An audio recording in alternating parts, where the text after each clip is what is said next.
పిల్లలు పుట్టాలంటే పురుషులు ఇవి చేయొద్దు. చేస్తే మాత్రం చాలా డేంజర్. మారిన కాలమాన పరిస్థితులు. తీసుకునే ఆహారంతో ఇప్పుడు వివాహమైన ప్రతి జంట ఎదుర్కొంటున్న సమస్య సంతానోత్పత్తి కలగకపోవడం. మహిళలతో పాటు పురుషుల్లో కూడా సమస్యల కారణంగా సంతానోత్పత్తి కలగదు. పురుషులు కొన్ని ఆహారాల నుంచి దూరంగా ఉండాల్సి ఉంది. వీటికి దూరంగా ఉంటే సంతానోత్పత్తి కలుగుతుంది. గర్భధారణలో దంపతుల ఆహారం చాలా ముఖ్యం. గర్భం దాల్చే ప్రయత్నం చేసేప్పుడు కొన్ని ఆహారాలకు దూరంగా ఉండాల్సి ఉంటుంది.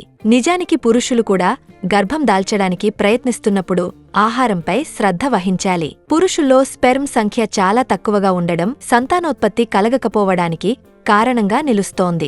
స్పెర్మ్ సంఖ్య పెరగడం కోసం పురుషులు కొన్ని ఆహార పదార్థాలు తినకూడదు. సంతానోత్పత్తి కోసం ఎదురుచూస్తున్న పురుషులు ఆహారంలో మార్పులు చేసుకోవాల్సి ఉంటుంది. కొన్ని ఆహారాలు స్పెర్మ్ నాణ్యత, ఉత్పత్తిని తగ్గిస్తుంటాయి.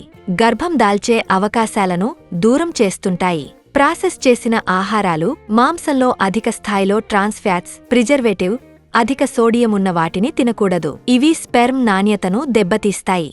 ఫాస్ట్ ఫుడ్స్తో ఉబ్బరం, తక్కువ స్పెర్మ్ ఏకాగ్రత, బలహీనమైన చలనశీలతకు దారితీస్తుంది. ఎరుపు మరియు ప్రాసెస్ చేసిన మాంసాలను తరచుగా తీసుకోవడం వల్ల స్పెర్మ్ ఉత్పత్తికి హాని కలుగుతుంది. కొవ్వు పాల ఉత్పత్తులు, కొన్ని చీజ్లు టెస్టోస్టెరాన్ స్థాయిలను తగ్గిస్తాయి. అధిక స్థాయి కొవ్వు హార్మోన్ల అసమతుల్యతకు దారితీస్తుంది. ఇది స్పెర్మ్ కౌంట్, పునరుత్పత్తి ఆరోగ్యాన్ని దెబ్బతీస్తుంది. స్వోర్డ్ ఫిష్, ట్యూనా వంటి చేపలలో కొన్ని సంతానోత్పత్తిని దెబ్బతీసే పోషకాలు ఉంటాయి.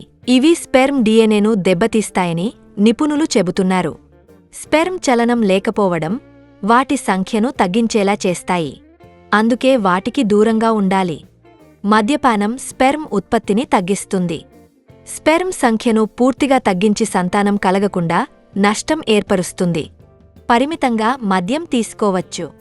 కాని అధిక మోతాదులో మద్యం తీసుకోవడం మాత్రం తగ్గించాల్సి ఉంటుంది.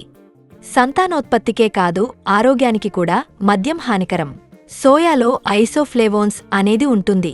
సోయా ఉత్పత్తులను అధికంగా తీసుకోవడంతో పురుషులలో హార్మోన్ల సమతుల్యత దెబ్బతీస్తుంది.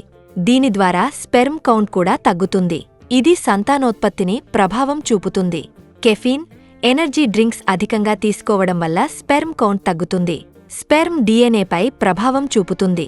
సంతానోత్పత్తికి ప్రయత్నం చేసేవాళ్లు కెఫిన్ వినియోగం రోజుకు 200 గ్రాముల కంటే తక్కువగా ఉండాలని నిపుణులు సూచిస్తున్నారు. పురుషులు కాఫీ, కెఫిన్ ఉండే పానీయాలను తగ్గించుకుంటే సంతానోత్పత్తి కలిగే అవకాశముంది. మరిన్ని ఇలాంటి ఆసక్తికరమైన విషయాల కోసం మా ఛానల్ సబ్స్క్రైబ్ చేయండి.